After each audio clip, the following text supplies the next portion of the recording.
Hey, if you got power windows that don't work, make sure you watch this video before you start throwing parts at it. Hey, how's it going, do-it-yourselfers? So as you may remember, both the front and the rear power windows on this Jaguars don't work. Is it the switch? Is it the power window motor? Is it a relay? Is it a fuse? Do we have a short in there? All those questions will be answered in this video. And all you need to figure out all the things I just mentioned is the test light and just some basic tools. All right, now you don't need a wiring diagram to do this, but since I have one, I'm going to show it to you on the wiring diagram as we go along, all the tests we're doing and the reasons behind it, so it will make more sense to you. All right, so power gets to your power windows pretty much like this. It starts at the battery, goes to a junction box where it's got a power window relay, and that relay is activated when you turn the ignition to the on position. When you turn it to the on and that's activated, then from there power goes to a fuse, and then from there it goes to the switches, and once you work the switches back and forth, it sends back power to all the different power windows on your car. All right, so I think I can show it to you on this diagram better. So here's your power window relay. This is the circuit or the load side. This is the switch or the control side. Once you turn your ignition to the on position, this gets powered, activates this side. Power goes through here to this fuse or thermal breaker as they call it. From here, it goes down here, it branches off. One goes to this switch, which is for our right front power window motor. And then the other one goes through here, which is for the right rear switch. Then another switch that's in the back, and then to the motor for that side. But this side also, it branches off here. It goes to another thermal breaker. From there, it goes to the switches for the left side. This is the left rear, and this is the left front, and also the power moonroof. Now, the moonroof and the left side, all the windows work, so we can verify that not only this thermal breaker is intact, but also our relay is good because it supplies power to that side and it comes out here. So we can rule out our relay. So next, it's either our fuse or switches for the power windows or the motors themselves. Now, since this thermal breaker or fuse powers both right side windows, that's going to be our main culprit and a good place to start. All right, so next you want to grab your test light with an incandescent light bulb in it and not an LED test light and go to your fuse. Now the problem is on this Jaguar, that fuse for the right side is, I believe, behind the glove box and not super easy to get to. It's usually pretty easy. It's at your junction box and it's, you have easy access to it and you can check it, but not on this Jaguar. All right, so after our fuse, we go to the next one that we can easily access, and it's going to be our switches. All right, so we go to our switches and we basically need access to the connector that goes into the switches to check for power. So in this case, it's going to be pretty easy getting these out. These switches have little tabs on the side, 2 on each side. Once you get one side out, you can fairly easily get the other side out. So we go to this right front one first, just very gently. Probably shouldn't be using a screwdriver for this, but I feel fairly confident I'm not going to break anything. So we pull this out and grab our connector, and I think I see our problem. So yeah, as you can see, this wire is in poor shape. It has overheated, it's melted, and it's actually, in fact, hanging on only. As actually, I think there's supposed to be 2 wires here, but we can only see remnants of 1 wire, and that's only with a few strands here.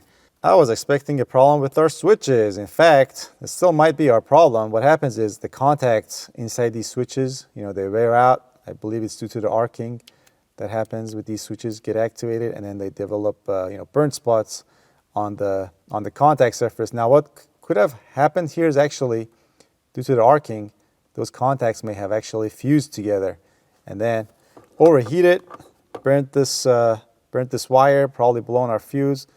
And that's why we don't have access, or our power windows don't work. Now this is for the for the right front window. Now let's check the right front or the right rear window switch as well. All right, so this should also come out fairly easily. And all right, happy to see the wiring on this is still intact. All right, next what we're going to do to see whether our fuse is blown or not is to grab our test light, ground one end of it. If you can reach your battery, that'll be the best place to ground it. If not, you're going to have to find a ground on your chassis. And then with the other end of our test light, we're going to check for power with the key on again, of course, and we should have power in at least 1 pin on these connectors. And as you can see, we don't have power on any of these pins. So yeah, more than likely the fuse on this side is blown due to this problem here. But for demonstration purposes, we're gonna remove one of these switches for the left side and see whether we have power here. We should have power here because these work. So let's check here. Nope, nope. There, we got power there. And we should have, according to our wiring diagram, yep, power here as well. All right, folks, remember I said you may not need a wiring diagram to do this, but you know, if you have burnt wires, very good chance you are going to need wiring diagrams. But not just that, you need the correct wiring diagram. Now, the one I have, all data, turns out not to be the correct one, but I think I figured it out. So, you know, we have two wires here that have shorted towards each other. We have one ground and one power. Now, if you look closely, this one looks to be red and white, but actually it's actually red and slate or red and silver. This one is black on black. You can see both of them go from one side of the switch, here this side, to the other side. Now if you look on the wiring diagram, the two wires that go from one side of the switch, according to this diagram, are going to be black here and black here. So you would have supposed to have two black wires, but we don't. We have one black wire that goes from one side to the other. The other one is red and silver. So that's why I made a correction here. So power comes here through a red and silver wire, then it jumps to the other side.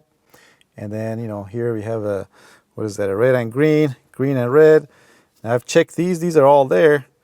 But what's missing is this red and silver wire from our fuse, and also this black ground wire that goes out here to this common ground that these switches have. And then if we were to look at this connector closely, you would see that, yeah, there's the black wire that would go to the ground is missing. It should go here, and also on this side, the red and silver or slate or whatever they call it across the pond, that would go here is also missing. So it looks like we had a power and a ground wire that shorted and blew our fuse. And if you were to look closely, I can't show it to you, unfortunately. I would have to remove this. I'll have to do that at a later date. If you look down there closely, there is a metal bracket that these wires are up against. Now, I'm guessing there's a good chance that metal bracket have rubbed against those two wires, and those two wires shorted out right there. And this is what has happened. So yeah, before you go and blame all your switches, there's a good chance you could have this short if you have a Jaguar XJ6 3 Series. All right, so what do we need to fix our power window problem? So far we found a short, we found that our fuse is blown. Also, we're gonna have to rebuild or replace that connector that goes to the back of our switch. But the next question is, can we figure out whether our motors work or not? And the answer is yes. See, the way these toggle switches work is that you press them one way, they supply power on one side and ground on the other side. You press them the other way, they just reverse the polarity. You supply power on one side and ground on the other side. So all we have to do is to figure out the wires that go to our motors and supply them power and ground, and then switch them around, see if our windows go up and down. All right, so here's the connector that goes to our right front window. This thick wire here, this red and green wire, is one wire that goes to the motor. This other one, this green and red wire on the bottom, is the other wire. So here I got this wire coming from our battery negative terminal. I've attached it, I put it in the hole or the connector for this red and green wire. It doesn't matter which one you put it on first, as long as you make sure you put it in the right terminal. And here I've got a hot wire coming from our battery positive terminal. This is fused by a 20 amp fuse by the battery. The Power Pro would be the correct tool to use this, but mine are in boxes and I still haven't unboxed them and moved them to this garage. But next we're just gonna stick it into the right hole. That's what she said. And watch the magic happens. That's also what she said. All right, so our window motor sure works. Now we're just gonna reverse polarity and get it back up. And now we're gonna do the same thing for the right rear window. And there you have it. The right rear window works as well. All right, so there's that. But the idea of using a test light is, which we didn't get to demonstrate fully in this video, is to first check for power. You check it at the fuse, then the switch, then the motor itself. Also, you obviously want to check for ground as well. So, once you're there, you check for ground at the switch, and then the motor itself. If everything checks out, and also since you're using an incandescent light bulb, you draw more amps than an LED light bulb. Not as much amps as a motor for the window does, but still, it'll give you a very good idea to to try to confirm wire integrity. If everything checks out at the motor, then you can go on and replace the motor. Now, as far as fixing the issue we have here, I cannot show it to you today because I have to go source that connector that goes to the back of the switch first.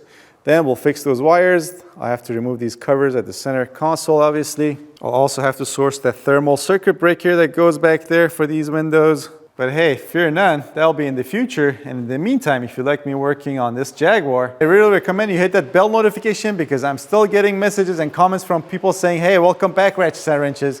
And I've been back about 6 months, so people are not being notified of my new videos. So yeah, make sure you hit that subscribe button, give this video a thumbs up, and I'll see you guys next time. Thanks for watching.